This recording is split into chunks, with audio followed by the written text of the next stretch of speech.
My parents gave everything to my sister, after I paid off their $60,000 debt. A month later, Moem asked about the mortgage. I replied, "Having you here listening to me means a lot. Watch until the end and let me know in the comments which city you're watching from. I'm really curious to see how far my story is reaching." My hands trembled as I stared at the bank confirmation on my screen. $60,000 transferred to my parents' account, the final payment. 2 years of brutal overtime shifts, selling my car, moving to a cheaper apartment, and canceling every vacation, all to save my parents' home from foreclosure. I'm Jennifer, 28 years old, and I just emptied my life savings to rescue my family. The relief washing over me was bittersweet. I'd given up everything I'd been saving for, my own house, my master's degree, the small business I dreamed of starting. But family comes first, right? That's what Mom and Dad always taught us. When they called me in tears 2 years ago, explaining how Dad's medical bills and their second mortgage had spiraled out of control, I didn't hesitate. My younger sister Grace was still in college, so naturally, the responsibility fell to me. "We don't know what to do, Jennifer," Mom had sobbed over the phone. "We could lose the house." I still remember Dad's voice breaking. "I never thought I'd fail your mother like this. How could I say no?" These were the people who raised me, who worked extra jobs to put me through college. So I made a plan, calculated exactly how much I needed to save each month, and promised them I'd help. "You're our rock, Jenny," Dad said after the first payment. That validation, his proud smile, made all the sacrifices worth it. I closed my laptop and reached for my phone. They needed to know the debt was finally paid off. Maybe now, things would be different. Maybe now, they'd see me. Growing up, I was always the responsible one. While Grace got away with everything, I was held to impossible standards. When I brought home an A-, the question was always, why not an A+? When Grace failed a class, they hired her a tutor and took her for ice cream to boost her confidence. I never complained. I just worked harder, trying to earn the same love and attention they gave Grace so effortlessly. Mom answered on the second ring. "Jennifer, honey, is everything okay?" "Everything's great, Mom," I said, unable to contain my excitement. "I just made the final payment. The debt is completely gone. The house is safe." The silence on the other end lasted a beat too long. "Oh," she finally said. "That's wonderful, sweetheart. Your father will be so relieved." No excitement. No tears of joy. Just relief. "I thought maybe we could celebrate this weekend?" I suggested, my voice smaller than I intended. "I could come over for dinner on Sunday." "This Sunday?" "Oh, I'm not sure. Grace is coming home to show us her study abroad photos, and you know how those slideshows can go on. Maybe the weekend after?" I swallowed hard. "Sure, Mom. The weekend after is fine." After we hung up, I sat in my tiny apartment, surrounded by the secondhand furniture I'd bought after selling all my nice things. The walls needed paint. The refrigerator hummed too loudly. But none of that had mattered because I was helping my family. I opened my banking app again, staring at my account balance, $843.27. Almost nothing left. 2 years of sacrifices, and I didn't even warrant an invitation to dinner. But that was about to change. Now that I'd proven myself, shown them how much I cared, things would be different. They would finally see everything I'd given up for them. I was so wrong. 3 weeks passed before my parents finally invited me over for dinner. I'd called twice, suggesting we celebrate the debt being paid off, but Mom always had an excuse. "Your father's tired from work," or "we're helping Grace with something." But finally, tonight was the night. I spent my last $30 on a bottle of wine, a small indulgence to mark this milestone. Maybe they'd prepared something special to thank me. Maybe they'd finally acknowledge everything I'd sacrificed. I pulled into the driveway and froze. There, gleaming in the evening sun, was a brand new red Audi with a giant bow on the hood. My stomach dropped. We didn't have Audi money, we'd been drowning in debt just weeks ago. Debt that I had paid. Inside, the house was filled with laughter.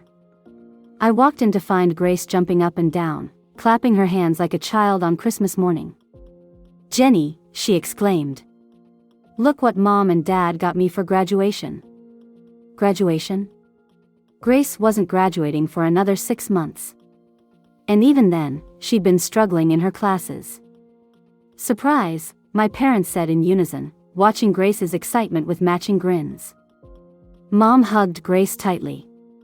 "You deserve it, sweetie. We're so proud of you." I stood there, clutching my wine bottle, invisible as always. The car had to have cost at least $35,000, more than half of what I'd just paid to save their house. "What's going on?"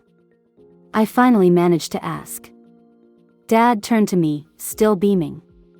"Grace got a B on her midterm paper. We're so proud of her progress. And since she's graduating this year, we wanted to give her something special to start her professional life right." A B dash. A single B on a paper warranted a brand new luxury car, while my 2 years of financial sacrifice didn't even get a proper thank you dinner. I felt sick. "Where did you get the money for this?" "I just paid off your debt 3 weeks ago." Mom's smile faltered. "Well, your father and I decided to take out a small loan. The interest rate was too good to pass up." "A small loan?" I echoed. "After I just spent 2 years of my life paying off your debt?" Grace rolled her eyes. "Here we go. Jenny's being dramatic again." "I'm not being dramatic," I said, my voice shaking. "I gave you $60,000, everything I had saved. I sold my car. I moved to a terrible apartment.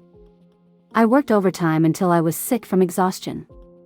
"And we appreciate that," Dad said quickly. "But Grace needs this car for her future. You understand, don't you?" No. I didn't understand. "What about my future?" I asked. "I gave up everything to help you." Mom sighed. "Jennifer, you're established. You have a steady job. Grace is just starting out. She needs more support right now." Grace twirled the car keys around her finger. "Yeah, Jen. It's not like you need a fancy car anyway. You're always so practical." Practical. The word stung. They didn't see my practicality as a choice, it was just who I was to them. Boring, reliable Jennifer who would always be there to bail them out, while Grace deserved rewards just for showing up. "Let's eat," Mom said, attempting to change the subject. "I made your favorite casserole." It wasn't my favorite. It was Grace's favorite. She didn't even know what my favorite food was. Throughout dinner, all they talked about was Grace's upcoming graduation, her potential job prospects, and the features of her new Audi. No one asked about my job, my life, or the massive sacrifice I just made for them. I picked at my food, feeling invisible, just like I always had been. As we finished dessert, Mom turned to me with a smile that didn't reach her eyes. "Oh, Jennifer, I meant to ask you, do you think you could help Grace with her first few car payments? Just until she gets on her feet with a job. Nothing major, maybe just $400 a month for a year or so." The room went silent. I stared at my mother, searching for any sign that she understood what she was asking. There wasn't any. "You want me to make her car payments?" I repeated slowly. "After I just emptied my savings to pay off your debt?" Dad cleared his throat. "Well, when you put it like that, it sounds bad. But family helps family, right? That's what you always say." I looked at Grace, smugly twirling her car keys, at Mom's expectant face, at Dad's dismissive shrug. In that moment, everything became crystal clear. I wasn't their daughter. I was their bank. A month had passed since the dinner, since I learned exactly what my family thought of me. I hadn't spoken to any of them since walking out that night. No calls, no texts, nothing. I needed space to think, to process the magnitude of their betrayal. I'd been working extra shifts again, trying to rebuild some semblance of savings. My apartment felt emptier than ever, a stark reminder of everything I'd given up. The lights flickered constantly, the water ran cold after 5 minutes, and my neighbors fought loudly at all hours. But it was all I could afford after draining my accounts to help my parents. My phone rang while I was making instant ramen for dinner, my 3rd night in a row. Mom's name flashed on the screen.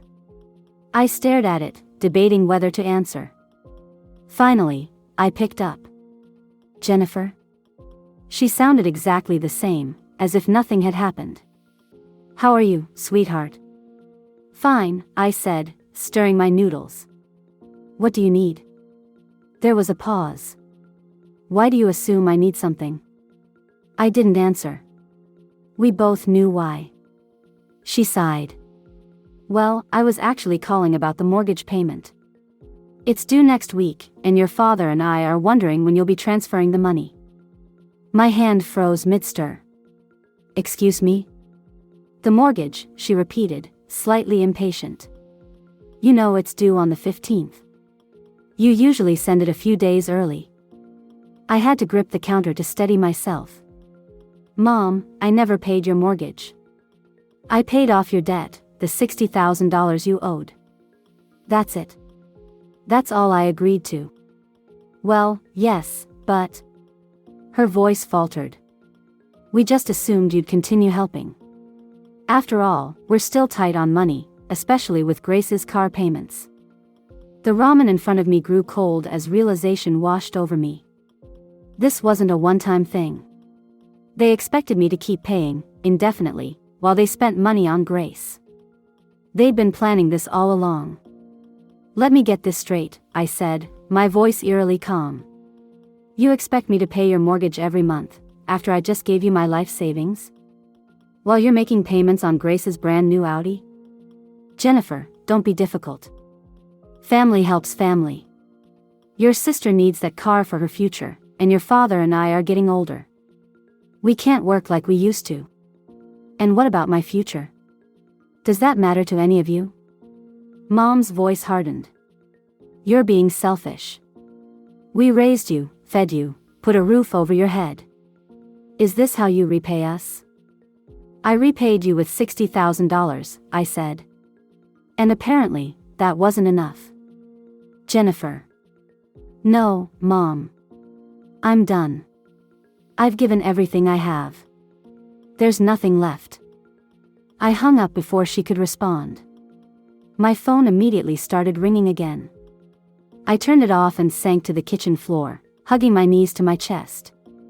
For years, I believed that if I just tried harder, sacrificed more, they would finally see me. Love me like they loved Grace. But now I understood, I was never their daughter. I was their safety net. Their ATM. My phone buzzed with text notifications when I turned it back on an hour later. From Dad, Jennifer, call your mother. She's upset. This isn't like you. From Grace, way to make Mom cry, Jen. Always have to be the drama queen, don't you? From Mom, I'm disappointed in you. This isn't how we raised you to treat family.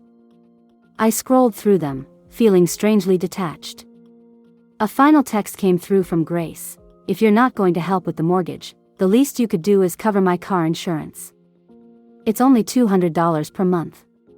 Don't be selfish. That was it. The final straw. I opened my laptop and created a new spreadsheet. I titled it, Cost of Being a Daughter, and meticulously listed every penny I'd given my parents over the past 2 years. The grand total, $67,432.18. Not just the debt, also the small loans they'd needed, the gifts I'd bought, the dinners I'd paid for. Then I created a second column, value received. What had I gotten in return? Not love. Not support. Not recognition. I stared at the empty column for a long time. Then I closed the laptop. It was time to start living for myself. 2 weeks after my mother's call about the mortgage, I was having coffee with my Aunt Susan, my mother's sister and the only family member I was still speaking to. We sat in a quiet corner of a local cafe, away from the Sunday morning rush. "Your mother called me," Susan said, stirring her latte. "She's furious that you won't answer her calls." I stared into my cup. "Did she tell you why I'm not speaking to her?" "She said you're being difficult about helping with family expenses." Susan's tone made it clear she wasn't buying it. But knowing my sister, there's more to the story. I'd always liked Aunt Susan. Growing up, she was the only one who noticed how differently my parents treated me compared to Grace. The only one who made a point to celebrate my achievements when my parents were too busy with Grace's mediocre ones. So I told her everything: the $60,000, the Audi, the expectation that I'd keep paying their mortgage indefinitely. Susan's face darkened with each detail. When I finished, she reached across the table and squeezed my hand. "I need to show you something," she said, pulling out her phone. She scrolled through her messages, then placed it in front of me. "This is from your mother, last week." The text read, "Susan, I don't know what to do about Jennifer. She's refusing to help with our expenses anymore. After everything we've done for her. We've always counted on her financial support, especially with Grace needing so much. Now we might lose the house if Jennifer doesn't come around." I felt sick. They've always counted on my support? But the debt, I thought it was recent. I thought it was an emergency. Susan's expression was grim. "Jennifer, they've been using you as their financial backup for years. Every time they spend too much on Grace, they turn to you to fix it. I've watched it happen since you got your first job at 16. The cafe around me seemed to fade away as memories flooded back. Dad borrowing from my college fund to buy Grace a horse for her 13th birthday. Mom asking for my first paycheck to cover their property taxes. The credit card they opened in my name when I was 18, which they maxed out and I spent years paying off. They never intended to pay you back, did they?" I whispered. Susan shook her head. "I've tried to talk to them about it many times. But they honestly believe it's your responsibility to support them and Grace. They think because you're capable and responsible, you don't need their help or resources. While Grace gets everything handed to her," I finished. "Grace is their emotional center," Susan said carefully. "I love my niece, but she's been taught that the world revolves around her. Your parents have spent your entire lives teaching you both toxic lessons: Grace that she's entitled to everything, and you that your only value is in what you can provide." I sat back, feeling like I'd been hit by a truck. Everything suddenly made sense: the constant expectations, the lack of appreciation, the assumption that I'd keep giving indefinitely. "There's more," Susan said hesitantly. "Your father called me last night. They're planning to refinance the house again to pay for Grace's master's degree. They assume you'll cover the new payments." Master's degree? Grace hasn't even finished her bachelor's yet. She's failing half her classes. I know. But they're convinced she just needs the right opportunity to shine. I felt tears welling up. Not from sadness, but from anger. Pure, clarifying anger. "You know what the worst part is?" I said, my voice steady despite the emotion. "I would have helped them, happily, if they'd just shown me a fraction of the love and support they give Grace. All I ever wanted was for them to be proud of me. To see me." Susan squeezed my hand again. "I see you, Jennifer. I've always seen you. And what you've accomplished, putting yourself through college, building your career, surviving everything they've put you through, is remarkable."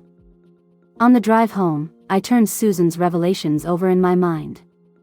My parents had never seen me as their daughter. I was their investment, their backup plan. The reliable one who would always sacrifice her own needs for theirs, and especially for Grace's. It wasn't going to change. No matter how much I gave, they would always want more. And they would never appreciate it. I pulled into my apartment complex and sat in the car, making the hardest decision of my life. It was time to break the cycle. Time to put myself first for once. My phone lit up with yet another text from my mother: "The mortgage payment is late. When can we expect the money?" Your father is very stressed about this. This time, I didn't hesitate. I typed out 6 words that would change everything. I am not your bank anymore. The weeks following my text to my mother were surprisingly quiet. I'd expected a barrage of angry messages, emotional manipulation, even showing up at my apartment. Instead, there was silence, which somehow hurt more than their anger would have. I'd finally stood up for myself, and they'd simply written me off. Like I meant nothing without my financial contributions. I swiped through apartment listings on my lunch break, determined to get out of my cramped, run-down place. With no more money going to my parents, I could finally start saving again. It wouldn't be quick, they'd left me with almost nothing, but it was a start. You look focused, said Marcus, my coworker, sliding into the chair across from me. House hunting. Apartment hunting, I corrected. Just something better than where I am now. Marcus nodded. He knew bits and pieces of my situation, enough to understand I'd been through something difficult. Actually, I might have an opportunity for you. My brother owns a small marketing agency downtown. They need a project manager with your kind of experience. I looked up from my phone. Really? I've been at this company for 6 years. And they've been underpaying you the entire time, Marcus finished. This would be at least a 30% raise, Jennifer. You deserve it. A 30% raise. The thought was dizzying. I'd been so focused on survival, on helping my parents, that I'd never considered seeking better opportunities for myself. I'll think about it, I said, but I already knew my answer. 2 weeks later, I walked out of Morgan Creative with a job offer. The salary was even better than Marcus had suggested, almost 40% more than I was making. The benefits were better too, and they offered flexible hours and partial remote work. On the drive home, I pulled over and cried, really cried, for the first time since this all started. Not from sadness, but from a sudden, overwhelming sense of possibility. For years, I'd been trapped in survival mode, every spare dollar going to my parents. Now, suddenly, I could breathe. I could build something for myself. That evening, I found a message from Aunt Susan, proud of you for standing your ground. Your mother called me, furious that you're not fulfilling your responsibilities. I told her it's time she fulfilled hers as a parent. Call me if you need anything. I smiled, grateful for her support. Then I opened my laptop and did something I'd been putting off. I blocked my parents' and Grace's numbers.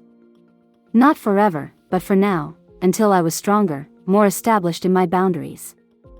The next few months were transformative. I started my new job, moved into a bright 1-bedroom apartment in a safe building, and even began seeing a therapist to work through the years of emotional neglect. What you experienced was financial abuse, Dr. Chen told me during one session. Your parents used your love and sense of obligation against you. I just wanted them to be proud of me, I admitted. To love me the way they love Grace. You deserve that love unconditionally, she said. Not as a reward for financial support. Slowly, painfully, I began to rebuild my life. I joined a hiking club, made new friends who valued me for who I was, not what I could give them. I started dating Michael, a kind graphic designer who listened when I spoke and respected my boundaries. I opened a savings account, my future fund, I called it, and watched with pride as it grew each month. No one could touch it but me. One evening, 6 months after I'd cut contact with my parents, I ran into my cousin Tyler at a coffee shop. He hesitated when he saw me, then came over. Hey, Jen, he said awkwardly. How are you? I'm good, I said, surprised to realize I meant it. Really good, actually. He nodded, shifting uncomfortably. Look, I should tell you, your parents' house is being foreclosed. They couldn't keep up with the payments after you stopped helping. I felt a twinge of guilt, but it was fleeting. What about Grace? Couldn't she help? Tyler laughed bitterly. Grace moved to California with her boyfriend as soon as things got tough. Hasn't sent a dime. Doesn't even answer their calls most of the time. Of course she hadn't. Grace had never been taught responsibility, only entitlement. "I'm sorry they're struggling," I said, and I meant it. "But I can't be their safety net anymore." Tyler nodded. "For what it's worth, I think you did the right thing. We all watched them take advantage of you for years." As I drove home, I realized something important. I didn't feel responsible for their problems anymore. Their financial struggles weren't my burden to carry. For the first time in my adult life, I felt truly free. That night, I added an extra $100 to my future fund. Not for my parents, not for Grace, but for me, for the life I was finally allowing myself to build. 18 months after I cut ties with my parents, my life had transformed entirely. I'd been promoted to senior project manager at Morgan Creative. My savings account had grown steadily. I'd even started a small side business designing organizational systems for small companies, something I'd always wanted to do but never had the time or resources for. Michael and I had moved in together, sharing a beautiful 2-bedroom apartment with a balcony where I grew herbs and flowers. For the first time in my life, I felt secure, valued, and at peace. Until the doorbell rang on a quiet Sunday morning. Michael was out for his weekly bike ride. I was enjoying coffee and a book when the chime echoed through the apartment. I wasn't expecting anyone, but I set down my mug and went to the door. Through the peephole, I saw them, my parents, looking thinner and older than I remembered, standing awkwardly in the hallway. My heart raced. I could pretend I wasn't home. I could ignore them. But I knew this confrontation was inevitable. Maybe it was better to face it now, on my terms, in my space. I opened the door but didn't invite them in. "Jennifer," my mother said, her voice catching. Her hair had more gray now, and deep lines creased her face. "You look well." My father stood slightly behind her, eyes fixed on the floor. He'd lost weight, his clothes hanging loosely from his frame. "What are you doing here?" I asked, keeping my voice even. "How did you find me?" "Susan told us," my father admitted. She was reluctant, but we convinced her it was important. Of course they had. My poor aunt, manipulated again. "What do you want?" I asked, though I already knew the answer. My mother's eyes welled with tears. "We've lost everything, Jennifer. The house, the cars. We're staying in a small apartment on the edge of town. Your father had to come out of retirement to work at a hardware store." I waited, but there was no apology, no acknowledgement of how they'd treated me. Just the implicit expectation that I'd rescue them again. "I'm sorry to hear that," I said finally. "Where's Grace? Can't she help?" My father's expression hardened. "Grace hasn't spoken to us in nearly a year. Not since we couldn't help her after she lost her job. So Grace had abandoned them the moment they couldn't provide for her." I wasn't surprised. "We know we made mistakes," my mother continued, wringing her hands. "But we're family. We need you, Jennifer. Need. Not love, not miss. Need." "May we come in?" my father asked, glancing past me into the apartment. "Just to talk." Against my better judgment, I stepped aside. They entered hesitantly, taking in the spacious living room with its comfortable furniture and vibrant houseplants. "You've done well for yourself," my mother observed, sounding almost surprised. "I have," I agreed. "Please, sit down." They perched on the edge of the sofa while I took the armchair across from them. For a moment, no one spoke. "We've lost everything," my father repeated. "Our retirement savings, the house. We're barely making ends meet with my part-time job." I nodded, waiting for them to continue. "We need your help," my mother finally said. "We thought maybe we could stay with you for a while. Just until we get back on our feet." And there it was. They hadn't come to apologize or rebuild our relationship. They'd come because they needed something from me. Again. "What happened to all the money I gave you?" I asked. "The $60,000 I spent 2 years saving?" They exchanged uncomfortable glances. We had expenses, my father said vaguely. Grace's car? Her tuition? The vacation to Florida you took right after I made the final payment? My mother flinched. We made mistakes, Jennifer. But we're still your parents. I took a deep breath, centering myself. Yes, you are. And I'll always care about you. But I won't be your bank anymore. We're not asking for money, my father protested, though we all knew that was exactly what would come next. Just a place to stay temporarily. Dad, I said gently, we both know it wouldn't be temporary. And we both know you'd expect me to support you financially too.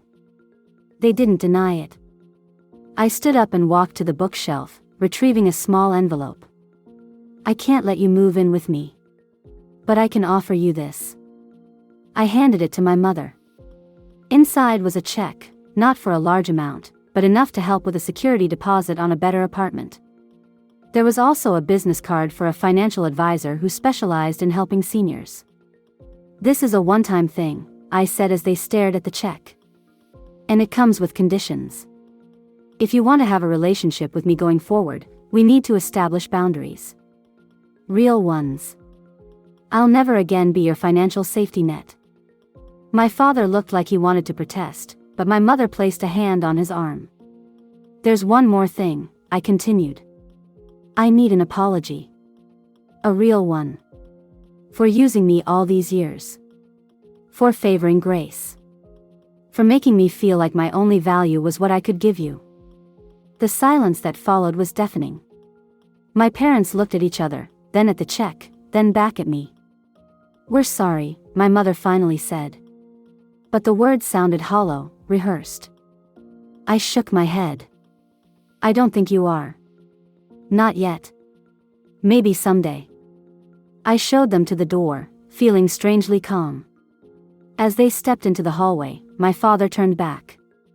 You've changed, he said, sounding confused. I smiled. I haven't changed, Dad. I've just finally realized my worth. As I closed the door behind them, I didn't feel anger or sadness, just peace. I'd broken the cycle. I'd stood my ground. I'd valued myself when they couldn't. And that was enough. When Michael returned from his ride, I told him everything. He held me close, understanding the magnitude of what had happened. I'm proud of you, he whispered. For once, I didn't need to hear those words from my parents. I was proud of myself. That evening, I called Aunt Susan to thank her for everything she'd done for me. Then I made a substantial donation to a nonprofit that helped young adults escape financial abuse. And finally, I updated the name of my savings account. No longer was it my future fund. Now, it was simply my life. Because that's what it was, my life. Not my parents'. Not Grace's. Mine. And for the first time, that felt exactly right.